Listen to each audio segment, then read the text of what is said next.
Melody, anong English ng unggoy?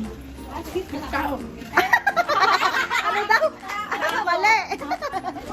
Hello mga angels. Hello, Ate Pres! Ready na ba kayo? Ready na! Ayan, ang pag-games natin ay Tagalog to English. Ayan, start tayo kay Clarice. Clarice, anong English ng tinidor? Fork. Galing, Clarice. Next, Ikay. Anong English ng kwaderno? Spoon. Mali. Spoon. Next, Dashlyn. Anong English ng kwaderno? Notebook. Galing, Dash. Te Melody. Anong English ng unggoy? Ano daw? Mali. Day, anong English ng unggoy? Galing. Ni Durayday. Next, Tasha. Anong English ng kutsilyo? Knife. Galing ni Tasha ah.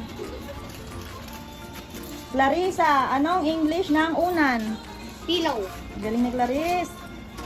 Ikay, anong English ng isda? Fish. Galing ni Ikay ah. Dashlyn, anong English ng pantalon? Jeans. Pants or jeans? Tama.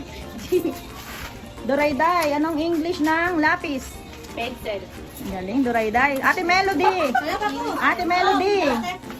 Anong English ng bulaklak? Ha? Bulaklak. Umusbog. What? Ano musbong? Nasa may gusto siyang, siyang baka. Mali. Mali ka, Ate Melody. Sabi mo, ang gulis. Anong English ng bulaklak?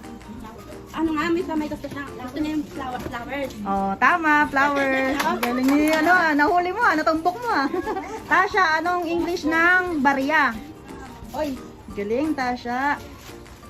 Clarissa, anong English ng pera? Money. Galing. Igay, anong English ng damit? Dress. Dress or clothes? Tama. Galing. Nag-enjoy ba kayo mga angels? Opo. Like and share.